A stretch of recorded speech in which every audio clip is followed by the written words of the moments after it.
প্রতিদিন বছরের পর বছর, দিনের পর দিন, সপ্তাহের পর সপ্তাহ যদি কেউ একই হালাতের উপরে থাকে, তাইলে আল্লাহর কথা শুনলো কি আর বুঝলো কি? সামান্যতম কোনো মানসিকতা পরিবর্তন, অনুশোচনা, আক্ষেপ, আফসুস কিছুই নাই। যেমন আছে তো আছেই, যেমন চলতেছে তো চলতেছেই। এটা আসলে উচিত না। একজন মুমিন মুসলমানের দায়িত্ব এটা, প্রতিনিয়ত আল্লাহর দিকে আগাবে, আখিরাতের দিকে এগিয়ে যাবে, জান্নাতের দিকে এগোবে, একটু একটু করে হোক। নফস ধোঁকা দিবে, শয়তান ধোঁকা দিবে, গুনাহ করতে মন চাইবে বা গুনাহ হয়েই যাবে, ঠিক আছে, আবার ঘুরে দাঁড়াবে, আবার তওবা করবে, আবার গুনাহ ছেড়ে দেওয়ার মতো সিদ্ধান্ত নেবে, নতুন করে আবার প্রেরণা জাগবে। এইভাবেও যদি কেউ চলতে থাকে, তো প্রত্যেক গুনার কারণে আল্লাহর রাগ আসে, আর নেকির কারণে আল্লাহর রহমত আসে। তো আল্লাহ তাআলা নিজে বলছে, বান্দা শোনো, সাবাকাত রাহমাতি আলা গাদাবি, আমার রাগের উপরে আমার রহমত চলে, অর্থাৎ আমার রাগের চাইতেও রহমত আগে আসে। তাহলে অতএব নফসের সাথে, মনের চাহিদার সাথে এবং শয়তানের সাথেও যদি কেউ ধাক্কাধাক্কিও করে, যে শয়তান তাকে একবার গুনাহ করায় ফেলছে, আরেকবার সে হিম্মত করে আবার ফিরে দাঁড়াইছে যে না, আমি গুনাহ করব না, এইভাবেও যদি ধাক্কাধাক্কি চলে, তাইলেও একদিন আল্লাহর রহমত গালেব হয়ে প্রভাব বিস্তার করে আল্লাহ দয়া করে তাকে পুরাপুরি গুনাহ ছেড়ে দেওয়ার হিম্মত দান করে। কিন্তু আমার কোনো মানসিকতাই নাই, আগ্রহই নাই, আমার এই ব্যাপারে কোনো প্রস্তুতিই নাই, ইচ্ছাই নাই, তাইলে আর হবে কেন? মানুষ অনেক সময় বলে যে বেটা সে নবীনগর যাবেই না, যত জোরাজোরি করো তুমি, হে যাইতেই না, তার কোনো যাওয়ার ইচ্ছাই না, তুমি জোর করলে হবে কেন? এজন্য গুনাহ থেকে ফিরবার জন্য, আল্লাহর ইবাদতে অভ্যস্ত হওয়ার জন্য হাকিমুল উম্মত মুজাদ্দিদুল মিল্লাত হযরত মাওলানা শাহ আশরাফ আলী থানভী রাহমাতুল্লাহি আলাইহি তিনি বলছেন, তিনটি জিনিস জরুরি। এক নাম্বার হলো এরাদা, ইচ্ছা। মনের মধ্যে একটা ইচ্ছা হইতে হবে, নিয়ত হইতে হবে যে আমি গুনাহ ছাড়ব, আমি নেকি করব। এটা তার অন্তরের মধ্যে নিয়ত হইতে হবে, অন্তরের মধ্যে ইচ্ছা থাকতে হবে, এরাদা করতে হবে। এরপরে দুই নম্বরে হলো হিম্মত, যথাসাধ্য সর্বোচ্চ চেষ্টা দিয়ে হিম্মতের সাথে গুনাহ থেকে বাঁচার চেষ্টা করতে হবে।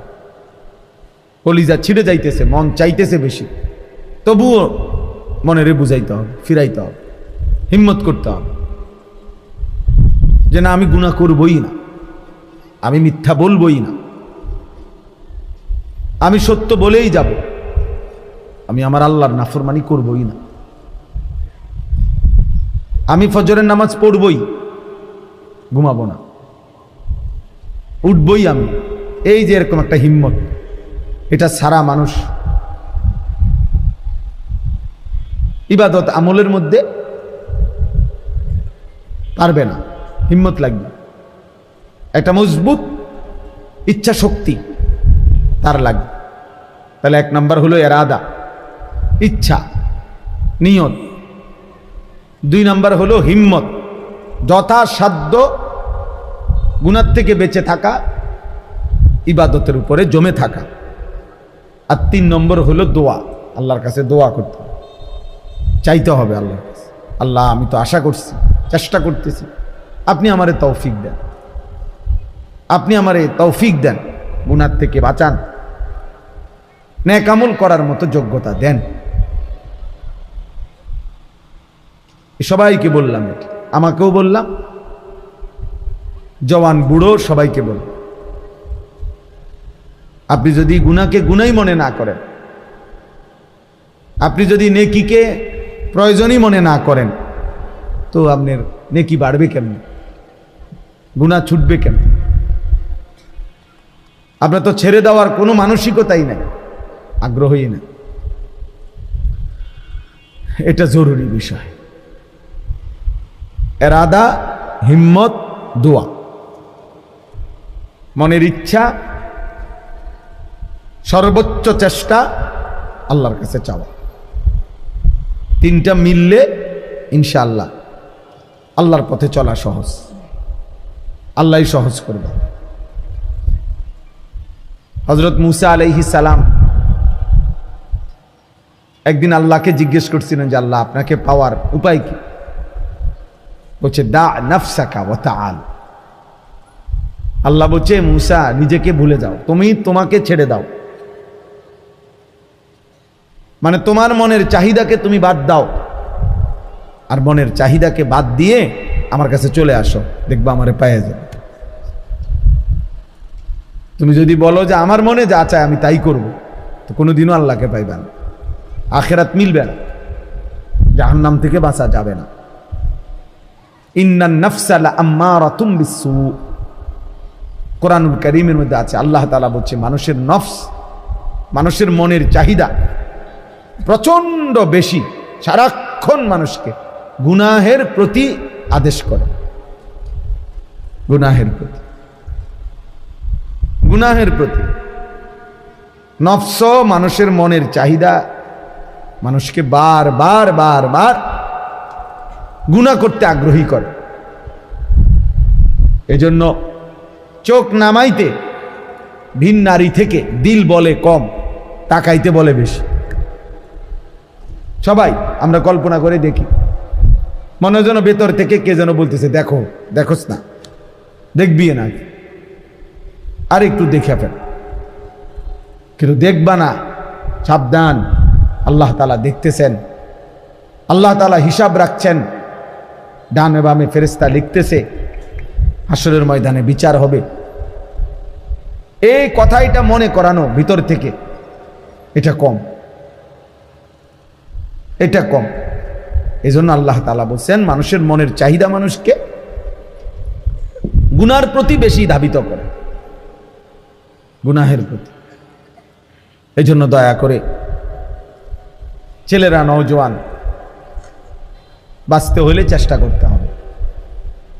আর যদি বলো ঠিক আছে হুজুর, আমি আমার আখিরাত বলতে কিছু বুঝি না, মৃত্যু, কবর, পরবর্তী জীবন, এটা বলতে আমার কোনো কিছু নাই, বুঝ নাই, আমি এটা চাইও না, আমি ফেরাউন নমরুদের মতো, হামান কারুনের মতো শুধু দুনিয়া ভোগ করতে চাই, তো ঠিক আছে, চলো দুনিয়ায় চলো। বাকি কথা হইল কোরআনুল কারীমের মধ্যে আল্লাহ তাআলা বলছে দুনিয়া বান্দা যতই চাক, আমি বরাদ্দ যে দূর রাখছি ও দূরে মিলে। তোমার আব্বা চেষ্টা করেও, তোমার 14 গোষ্ঠী চেষ্টা করেও এর চাইতে বেশি দিতে পারে, ওইটুকু দুনিয়ায় মিলবে যেটুকু আল্লাহ লিখে রাখছে, ফাঁকি দিয়া আখিরাতটা বরবাদ করে দিল। যত নারী দেখছো অত নারী কোনো তোমার জীবনে মিলবে না, যত সম্পদের লোভ করছো, টাকার যত প্রয়োজন মনে করো, এত টাকা কোনো মিলবে না। এক একজনের মনের যত চাহিদা, যত কিছু আকাঙ্ক্ষা, সব আকাঙ্ক্ষা পূরণ হয় না, এটাই স্বাভাবিক। আরো ধনী হলো, আরো সম্পদশালী হলো, তাহলে লাভ হইল কি? আর আল্লাহকেও ভুলে গেলাম, আখিরাতকেও ভুলে গেলাম, আল্লাহর ইবাদতকেও ভুলে গেলাম, এখান দিয়ে মনের ইচ্ছা মতো তো সব পাইলাম না, আমার চাহিদা মতো তো সব মিলল না। দুনিয়া তো আমার ওইটুকুই মিলল যেটুকু আল্লাহ লিখে রাখছে। আজ্জালনা লাহু ফিহা মা নাশাউ লিমান নুরিদু, আল্লাহ বলছে যতজন দুনিয়া চায় আমি সকলকে দুনিয়া দেই না, আমি যে কয়জনকে চাই ওই কয়জনকে দেই, এবং যতজন দুনিয়া যেটুকু চায় আমি অতটুকু দেই না, আমি আল্লাহ যেটুক চাই অতটুকু দেই। অতটুকু দেই। কিন্তু সুম্মা জাআলনা লাহু জাহান্নাম, প্রত্যেক দুনিয়া লুভিকে দেখেন, ওই যে ওদের মোবাইল দেখেন, এদের মানে মেন ব্যস্ততা হলো মোবাইলটা। এটারে একবার আলগি দিয়া ধরে, একবার উঁচা করে ধরে, একবার নিচা করে ধরে, একবার ডান দিকে নেয়, একবার বাম দিকে নেয়। মানে হুজুরের যদি আরো বাপ হয়েও বলে, হ্যাঁ ফিকির হলো মোবাইলটা, এইটার মধ্যে উঠাবে, রেকর্ড করবে, কেউরে দেখাবে। এই কারে বলে, কি জন্য বলে, কোনো ফিকির নাই।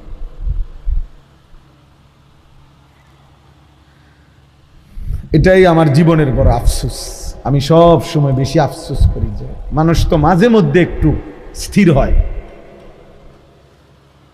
মানুষ তো একেবারে মাতাল লোকও তো মানুষে মাঝে মধ্যে তালাইয়ে যে নেশা করে, নেশাখোর, সেও তো 24 ঘন্টা নেশা করে না,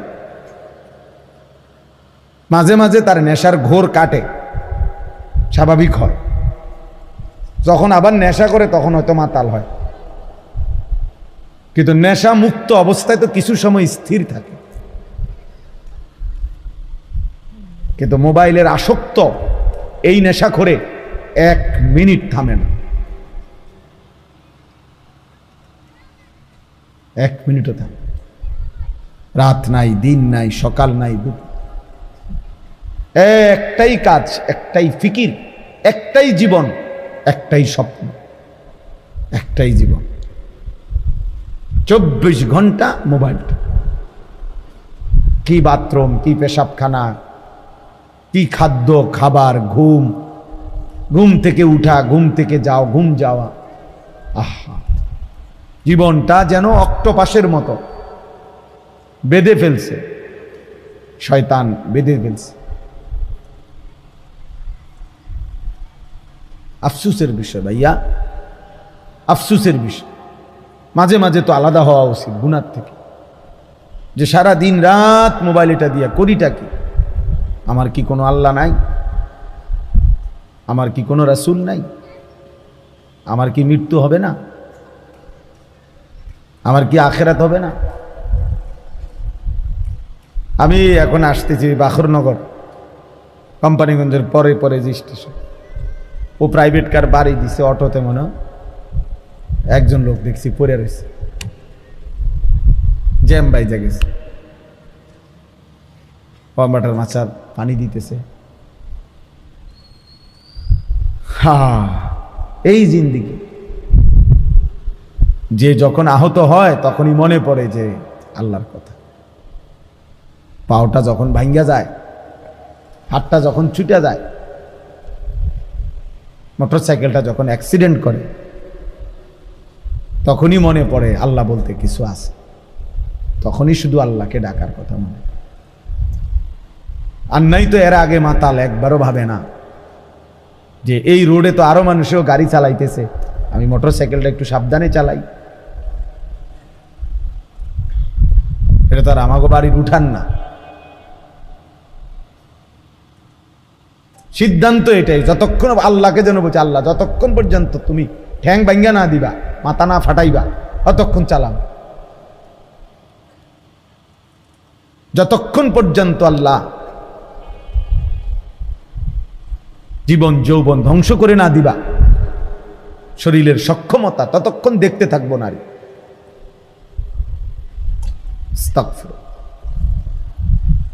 এজন্য দোস্ত এটা ভাবা উচিত, বাবারাও ভাবা উচিত, সবাই আমরা ভাবা উচিত। 24 ঘন্টা 2 জিনিস আমাদের বিরুদ্ধে লেগে থাকে। এক হলো আমাদের মনের চাহিদা, নফস, আরেক হলো শয়তান। বাহিরে থেকে শয়তান, ভেতরে থেকে নফস। এই 2 শত্রু আল্লাহ আমাদের বিরুদ্ধে লাগায় রাখছে। আর বলছেন এই 2 শত্রুকে পরাজিত করে তোমাকে বিজয়ী হইতে হবে, এরপরে জান্নাত। জান্নাত এটা মামুলি না। জান্নাত 2টা রুম আর একটা বারান্দা না। জান্নাত শুধু এক তরকারি আর ডাইল আর আলু ভর্তা দিয়ে ভাত খাওন না। জান্নাত শুধু 2-4 আইটেমের ফল ফলাদির নাম না, জান্নাত অনেক। ইজা রাআইতা সাম্মা রাআইতা নাঈমান ওয়া মুলকান কাবীরা। আল্লাহ বলেন আমার বান্দা যখন জান্নাত দেখবে কেবল দেখতেই থাকবে, বারবার চোখ ফিরাইয়া ফিরাইয়া দেখবে, দেখতে দেখতে সে বুঝবে তাকে আল্লাহ তাআলা নিয়ামতে ভরা এক বিশাল সাম্রাজ্য দান করেছে। মুলকান কাবীরা,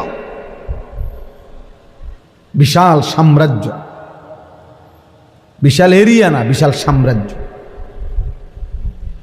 সবচেয়ে ছোট জান্নাত আল্লাহ নবী সাল্লাল্লাহু আলাইহি ওয়াসাল্লাম বলছেন 10 দুনিয়া বরাবর, 10 দুনিয়া বরাবর। সর্বশেষ যেই লোক জান্নাতে যাবে তার জান্নাত। আমরা যেমন নবীকে বিশ্বাস করি, খোদার কসম এই কথাও আমি কমপক্ষে ইয়াকিনের সাথে বিশ্বাস করি, আলহামদুলিল্লাহ। কারণ আমরা বিশ্বাস করি আল্লাহর এই কথা, রসুলের এই কথার মধ্যে এক জাররা পরিমাণও সন্দেহ নেই। তোমরা বেনামাজি যুবক, তোমাদের সন্দেহ হইতে পারে, তোমরা আসলে আল্লাহর ব্যাপারে সন্দিহান, এই জন্য সেজদা দাও না। তোমাদের কলিজায় এটা আছে হয়তো যে আল্লাহ বলতে কিছু নাই, অবশ্যই এই জন্য ও সন্দিহান, মূলত ও আখিরাতের ব্যাপারে সন্দিহান, ও নবীজির এই কথাগুলোর ব্যাপারে তার সন্দেহ আছে। এই জন্য সে স্বাভাবিকভাবে হাসি খুশি মুডে ঠান্ডা মাথায় নামাজও পড়ে না, সেজদাও দেয় না, অনবরত গুনাহ করছে, আস্তাগফিরুল্লাহ। নাইতো তো কমপক্ষে একটা যুদ্ধ করতো। গুনাহ আমার নাই, আমি বলি নাই, আমি কোনো বেহেশতের থেকে আইছি না, এখন আসছি ক্যান্টনমেন্ট থেকে। বুঝেন নাই কথা? আমি কোনো বেহেশতের থেকে আইছি না, গুনাহ আমার নাই, আমি এটা বলি নাই। কিন্তু এটা কেমন গুনাহ যে 24 ঘন্টা, 24 বছর, 12 বছর, 10 বছর, 1 বছর এক তালে, এক রঙে, এক ঢঙ্গে গুনাহ। এটা কি ধরনের নাফরমান ভাই? এ তো গাদ্দার, এ তো চূড়ান্ত বেয়াদব, এ তো নিকৃষ্ট বেয়াদব, এ তো হাইওয়ান, এ তো চতুষ্পদ জন্তু, যে গুনাহকে স্বাভাবিক বানায় নিছে। মিথ্যা বলে প্রতিদিন, চুরি করে প্রতিদিন, নারী দেখে প্রতিদিন, জিনা ব্যভিচারের দৃশ্য দেখে প্রতিদিন, সুদ খায় প্রতিদিন, ওজনে কম দেয় প্রতিদিন, কাস্টমারকে ঠকায় প্রতিদিন, হালাল হারামের কোনো পার্থক্য নাই প্রতিদিন, বিড়ি সিগারেট খায় প্রতিদিন, নাচ গান টেলিভিশন নর্তকী দেখে প্রতিদিন, কথায় কথায় গালি দেয় প্রতিদিন, ফজরের নামাজ পড়ে না প্রতিদিন। এই কি সাধারণ পাপী মনে করছেন? তো সীমা লঙ্ঘনকারী, এ তো সীমা লঙ্ঘনকারী, এ তো বেয়াদব, এ তো গাদ্দার। এই জন্য হাদিসে আছে আল্লাহ নবী সাল্লাল্লাহু আলাইহি ওয়াসাল্লাম বলছেন, কুল্লু উম্মতি মুআফান ইল্লাল মুজাহিরিন। আমার উম্মতের সমস্ত পাপীর গুনাহ তওবা করলে আল্লাহ মাফ করে দিবে, কিন্তু গুনাহকে যে প্রকাশ্যে করে বেড়ায়, গুনাহকে যে স্বাভাবিকভাবে করে বেড়ায়, গুনাহকে যে ধারাবাহিক করে বেড়ায়, সবার সামনে হাসতেছে, গালি দিতেছে, হাসতেছে টেলিভিশন দেখতেছে, হাসতেছে বিড়ি সিগারেট খাইতেছে, হাসতেছে সুদের লেনদেন করতেছে, মানে গুনাহকে একদম প্রকাশ্য খুললাম খোলা, অর্থাৎ একেবারে দিবালোকের মতো স্বাভাবিকভাবে, লজ্জা সংকোচ, একটু বিব্রত, একটু লজ্জিত, কোনো অনুভূতিও নাই। আল্লাহ নবী বলছে এমন নাফরমান উম্মতকে আল্লাহ মাফ করবেন। হাদিস, এটা হাদিস। সামনে দিয়া বয়স্ক লোক যায়, দাদা যায়, নানার বয়সী লোক যায়, আলেম ওলামা যায়, ওমা এই নাফরমান দাঁড়াইয়া আছে যে দাঁড়াইয়া আছে, মোবাইল দেখতেছে যে দেখতেছে, তার সামনে দিয়া মনে 30 জন লোক মসজিদে ঢুকছে, নামাজে গেছে, ওরা নামাজ পইরাও আবার মসজিদ থেকে বের হইয়া এদিক দিয়া গেছে, কিন্তু এই অপদার্থ মোবাইল টিপতেছে তো টিপতেই আছে, অথচ সে মুসলমানের বাচ্চা। এ তো গাদ্দার না? কথা বলেন না, এই গাদ্দার না? সে মানে কিরে এতগুলো মানুষ মসজিদে ঢুকলো আমার সামনে আবার বের হইল, একটা জলজ্জান্ত নামাজের ওয়াক্ত চলে যাচ্ছে, মসজিদের জামাত হয়ে গেল, আজান হইল, একামত হইল, আহা ওমা এটা কি নাফরমান, এটা কি হাইওয়ান, এটা মানুষের বাচ্চা হয় কেমনে, এটা মুসলমানের বাচ্চা হয় কেমনে? মুসলমানের ঘরে জন্ম নিলে এত বড় গাদ্দার হয় কেমনে? যে সামান্যতম লজ্জাত হওয়ার কথা যে জিন্নারিল্লাহ আমিও তো একজন মুসলমান, এতগুলো মানুষ আমার সামনে মসজিদে যায়, আমি কি যাব না? আমার কি কখনোই সময় হবে? চলো ভাই, এই জন্য এই আয়াত আমি পড়ছি। আল্লাহ তাআলা বলেন, ইয়া আইয়ুহাল্লাযীনা আমানু, হে ঈমানদারগণ, লা তাত্তাবিউ খুতুওয়াতিশ শাইতান, কোনোভাবেই বান্দা মুমিন তুমি না আমার উপরে ঈমান এনেছো বান্দা, আমি বড় খুশি হইছি বান্দা, তুমি মুমিন, তুমি মুসলমান, তোমাকে জন্মসূত্রে হয়তো আমি ঈমান দিয়েছি, অথবা কেউ যদি পরেও ইসলাম গ্রহণ করে তাকেও আল্লাহ বলছে তুমি আমার। সমস্ত ঈমানদার, আল্লাহ কোরআনে নিজে বলছে, মুমিন আল্লাহর বন্ধু। ঈমানদার কার বন্ধু? আল্লাহর বন্ধু। মুমিনের বন্ধু আল্লাহ, আল্লাহর বন্ধু মুমিন। এজন্য তাফসীরের মধ্যে আছে, ইয়া আইয়ুহাল্লাযীনা আমানু, হে ঈমানদারগণ, এই কথার আরেকটা অর্থ হলো হে আমার বন্ধুগণ। আল্লাহ বলছে হে আমার বন্ধুরা, বন্ধুগণ, হে আমার বন্ধুগণ, আল্লাহ তাআলা বলছে কোরআনুল কারীমের মধ্যে 89 বার, 8, 9, 89 বার আল্লাহ তাআলা এই শব্দ দিয়ে আমাদেরকে ডাক দিয়েছে, হে ঈমানদারগণ, হে আমার বন্ধুগণ। 1 বার 2 বার না ভাইয়া, 89 বার। কোন মা যদি একটানা 89 বার তার সন্তানকে ডাকে, এরপরেও যদি সেই সন্তান মায়ের কাছে না আসে, এই সন্তান কি পরিমাণ বেয়াদব। কোন বাবা যদি তার সন্তানকে 89 বার একটানা ডাকে, সেই সন্তান যদি বাবার ডাকে সাড়া না দেয়, এ কি পরিমাণ বেয়াদব।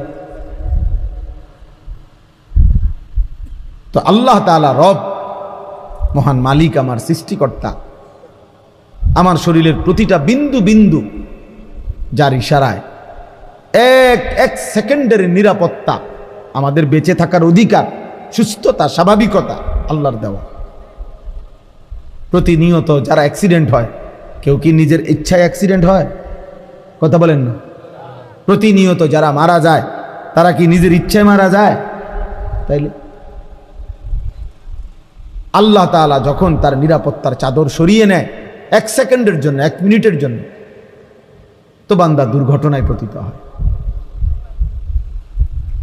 তো এই জন্য প্রতি মুহূর্তে আল্লাহ তাআলা 24 ঘন্টা আমাদেরকে লালন করছেন, পালন করছেন।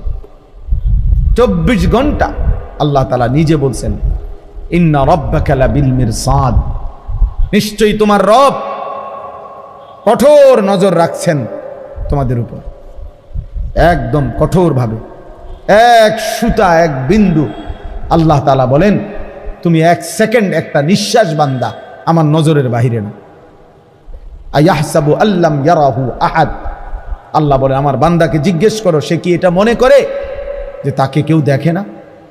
কি ব্যাপার, আমরা কেউ মনে করি এটা? ভাই বলো না, ছেলেরা ভাই বলো, আমরা কি এটা মনে করি যে কোনো একটা ঘন্টা এমন আছে, সপ্তাহের একটা দিন এমন আছে, রাতের একটা সময় এমন আছে যে সময় আল্লাহ আমাদেরকে দেখে না? এমন ঘন্টা কখন, এমন সময় কখন? এমন সপ্তাহ কখন? তাহলে তো আল্লাহ তাআলা বলছেন, ইয়া আইয়ুহাল্লাযীনা আমানু, হে ঈমানদারগণ, আমি ডাকছি তোমাকে, আমি ডাকছি বান্দা। এর চাইতে প্রিয় আর কি হইতে পারে? হাসান বসরি রাহমাতুল্লাহ আলাইহি বলছেন, একজন মুমিনের উচিত এই ডাকটা শুনবার পর গোটা পৃথিবী ভুলে গিয়ে আল্লাহর ডাকে কান পাতা শোনা, রাখো চপ চুপ, আমার মালিক আমার মুনিব আমারে ডাক দিছে, আমি শুনি তিনি আমাকে কি বলছে। এটা ইনসাফের দাবি। কোনো মানুষ তার অফিসের বস, সিনিয়র কর্মকর্তা আপনার ডাক দিলে সে যেই পরিমাণ দৌড় মারে আর জি স্যার বলে। আমি ওই দিন আমারে আপনার একটা জেলার একজন পুলিশের এডিসি, উনি আমার একটা মাহফিলের দাওয়াত দিতে চাচ্ছে, এখন আমার নাম্বারে পায় না, তো আমার বুড়িচং থানার ওসিরে উনি ফোন দিছে ওইখান থেকে। ওসি আমাদের ফাঁড়ির যেই ইনচার্জ, ওনারে ফোন দিছে। ইনচার্জ আমার মহল্লার ওনার পরিচিত লোকরে বলছে, আপনি হুজুর কই, হুজুরে খুঁজে বাইর করেন এক্ষণ, আমার হুজুরের দরকার। স্যারে মানে বসে ফোন দিছে, এডিসি স্যার, পুলিশের এডিসি।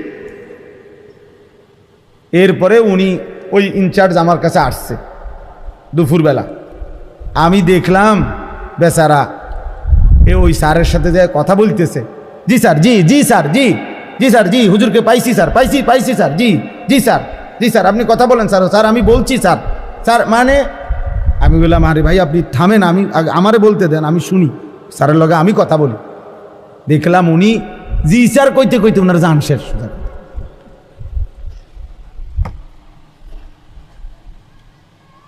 অথচ ওইটা উনি এখন এই মুহূর্তে উনি ওনার রেঞ্জের না, উনি তো হলো ওই আরেক জেলার, উনি হলো এই জেলার, কিন্তু ওনার হুঁশ নাই, সোজা কথা হুঁশ নাই।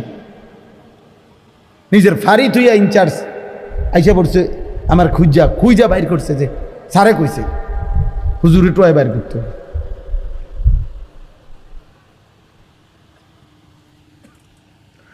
যাই হোক, তাহলে আমার বলার উদ্দেশ্য হলো, আমার আল্লাহ আমাকে ডাক দিছে, তার চাইতে বড় মালিক আর কে হইতে পারে? তার চাইতে আমার বেশি প্রয়োজন আর কার কাছে? তিনি ছাড়া আমার প্রয়োজন পূরণ করার আছে কি? আমার এক সেকেন্ডের একটা নিঃশ্বাস পৃথিবীতে আর দিতে পারবে কি? আমার এক সেকেন্ড বেঁচে থাকার অধিকার এই পৃথিবীতে আল্লাহ ছাড়া দেবে কি? কোন পৌঁছেগা হামে তেরে সওয়া। থানবী রহমতুল্লাহ আলাইহি দোয়ার মধ্যে আল্লাহকে বলতেন, আল্লাহ আপনি ছাড়া আমগো খবর নেই কে? আপনি ছাড়া আমাদের কথা জিজ্ঞেস করে কে? আমাদের আছেই কে? আর এমনিতেও বাস্তব কথা হলো ছেলেরা, বাবা প্রিয় ভাই, মনে রাখো ভাই, আমি সারাটা বছর বলছি, সারাটা বছর বলে যাই, বাস্তবিক অর্থে এই পৃথিবীর একটা বেঈমান, একটা কাফের, একটা মুশরিক, এই ইউরোপের কোন বেঈমান, গোটা পৃথিবীর মধ্যে মুশরিকদের যত সংগঠন আছে, একেবারে জাতিসংঘ থেকে শুরু করে নিচ পর্যন্ত, খোদার কসম, একটা বেঈমান এক সেকেন্ডের জন্য কলিজা দিয়া, দিল দিয়ে আমাদের মুসলমানের ইমানদারের কোনো কল্যাণ কামনা করে না। যা বলে এগুলা ফাঁকা বলি, এগুলো হলো মৌখিক বলি, এগুলো হলো ফাঁকা সান্ত্বনা। মানবাধিকারের নামে, হিউম্যানিটির নামে ধোকা ধোকা ধোকা। নয়তো আজকে প্রায় ৭৮ বছর ৭৭ বছরের মতো ফিলিস্তিন সমস্যা, ফিলিস্তিনের মুসলমান নির্যাতিত আজকে ৭৮ বছরের মতো। জানেন, আজকে ১.৫ বছর, আজকে ২ বছর।